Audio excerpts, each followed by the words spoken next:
அஸ்தம் நட்சத்திரக்காரர்களுக்கு இந்த மாசி மாதம் எப்படி இருக்க போகுது அப்படின்றத பார்த்துருவோம். ஒரு தெளிவான மனநிலை பிறக்கக்கூடிய ஒரு மாதமாகத்தான் இந்த மாசி மாதம் உங்களுக்கு அமைய போகுதுங்க. கணவன் மனைவிக்கிடையே இருந்து வந்த சிறு சிறு மனக்கசப்புகள், உங்களுடைய வாக்குவாதங்களை தவிர்த்து அதை நல்லபடியாக முடிச்சு வைக்கிறதுக்கான வழிகளை இந்த மாசி மாதம் உங்களுக்கு ஏற்படுத்தி கொடுக்கும். ஆக்கப்பூர்வமான செயல்கள் செய்து அதில் ஒரு நல்ல பேரும் புகழும் எடுக்கக்கூடிய ஒரு மாதமாகத்தான் இந்த மாசி மாதம் இருக்கும். வேலை செய்யக்கூடிய இடத்துலையாவது இருந்தாலும் சரி, தொழில் வியாபாரம் எதுவாக இருந்தாலும் சரி, அதில் உங்களுடைய கடின உழைப்பின் மூலம் நல்ல ஒரு முன்னேற்ற பாதைக்கு நீங்கள் அதை கொண்டு செல்வீங்க. எந்த ஒரு கூட்டுத் தொழிலும் புதியதாக தொடங்க வேண்டாம். புதிய தொழில் தொடங்குவதில் சற்றே 1க்கு 100 தடவை யோசனை பண்ணி அதில் இறங்குறதுன்றது உங்களுக்கு ரொம்ப முக்கியமாக இருக்கும். ஏன்னா உங்களுடைய தெளிவான மனநிலை, உங்களை தெளிவான சிந்தனை எல்லாம் சரிதான். பட் நம்ம கூட்டுத் தொழில்னு இறங்கும் போதும் இல்லை புதிய தொழில்னு இறங்கும் போதும் நம்ம முதலீடை போட்டுட்டு அதை எடுக்க முடியலன்னா நமக்கு தான் கஷ்டமாக போகும். அதனால் அந்த ஒரு விஷயத்தில் சற்று கவனத்துடன் செயல்பட வேண்டியது மிகவும் நல்லது.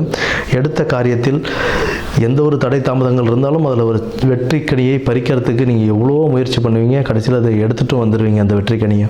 அதனால் இந்த மாதம் உங்களுக்கு ஒரு நல்ல மாதமாகத்தான் அமையும். கல்வியில் மாணவர்கள் சற்றே அவங்களுடைய உழைப்பை, கடின உழைப்பை போட்டு நல்ல ஒரு மதிப்பெண்கள் பெற்று எடுக்க இந்த மாசி மாதம் உங்களுக்கு ஒரு நல்ல வழியை காட்டி கொடுக்கும். மொத்தத்தில் நீங்கள் எந்த ஒரு இடத்துலையும் எந்த வேலைகள் செய்யும்போதும் கோபத்தை குறைத்து நீங்கள் அந்த வேலையை செய்யும்போது அதில் உள்ள நல்ல ஒரு பலன்களை நீங்கள் ஈஸியாக எடுத்துகிட்டு வருவீங்க. நீங்கள் கிருஷ்ணர் வழிபாடு செய்ய செய்ய உங்களுடைய வாழ்க்கையில் நல்ல ஒரு ஒளிவட்டம் வளையும் கொண்டே இருக்கும். நல்ல ஒரு முன்னேற்ற பாதைக்கு உங்கள் வாழ்க்கை நகர்ந்து கொண்டிருக்கும். நன்றி, வணக்கம்.